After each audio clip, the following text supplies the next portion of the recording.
Okay, so Canada's prices are going to go down 18%. Toronto's are going to go up 7. Yeah, and that's suspicious too, CMHC. But let's talk about That's on the Toronto. list. That's on the list. Okay, but let's talk about Toronto specifically. One thing that does not exist in any other city in the world is the demand for home ownership that Toronto has. Every other city in the world, major city, renting is perfectly acceptable. Here we almost kind of look down on it. It's like, oh, you're just renting, like you don't own yet. Sure. Like there is a little undertone when people are talking about rental. Sure. And so when you have this huge demand constantly that people within society have got ingrained in them that they need to own. That should be the goal. I need to get the job. I need to get the credit. I need to get the down payment. I need to own. That's the goal. You cannot take that away. The only way that you ever slow down the Toronto real estate market is by taking away people's ability to purchase, right? You have to take away their even ability. when you take away their ability to purchase, there's still tons of people that have the ability to purchase for cash and rent it to you, and people want to live here. It's I'm telling you, it's what they call it, the Manhattanization of Toronto. We're following a very similar trajectory. I mean, we're like probably 50, 60 years behind them. 20 to 30 years behind. Do you think it's 20, 30 years? I think so. But either way, it doesn't matter. Fine. The main thing is this: interest rates are low, right?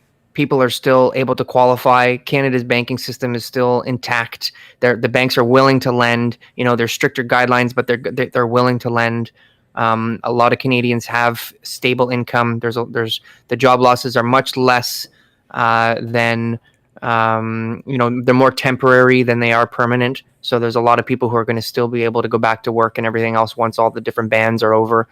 So we're talking about, the ability to purchase a property is still there. People still have the ability to get lending and financing in whatever it is that they need, and they can go and buy the property that they want. And if you can't buy the condo you want or the house you want, then you just make a concession, right? If I can't go downtown, I'm going to go uptown. If I can't get in the city, now you have to somehow be able to guarantee that your employment's going to stay.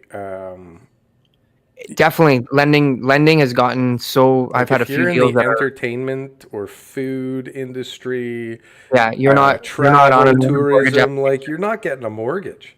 Yeah, you're not on a mortgage application right now. So there's a hit. But again, we talked about this already. The sales and the amount of people that are coming out of the market because of that, the same amount of people are not putting their houses on the market.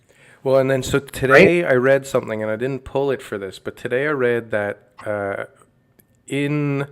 immigration into Toronto is going to go from like 100,000, which I think is already a low number, but that's what the article said. 100,000 people this year to 65,000 or 60,000. And I'm sitting there going, well, hang on a sec.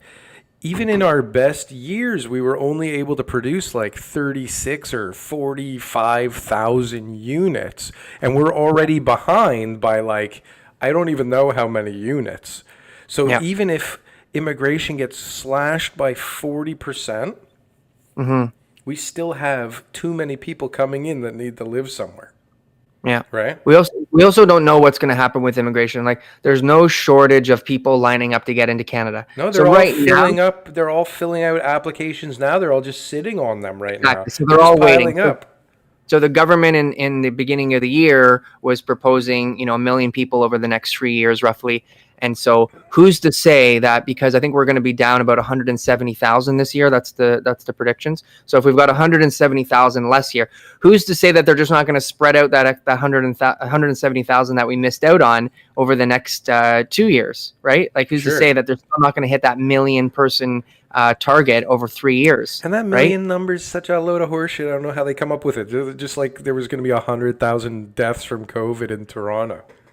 Yeah, well, that's what the models are all bullshit. But there's going to be a ton of people, like constantly over 100,000 people come into Toronto every single year. Yeah, I was talking about Canada. I think 42% of new Canadians are landing in the GTA.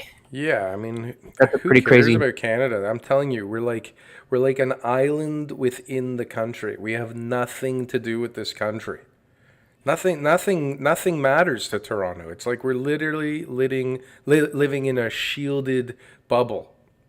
Yeah, we don't have the same resources that the West has, Things just or the stall East. us. Things from Yeah. the States just keep fucking us up because we're so tied into these other economies.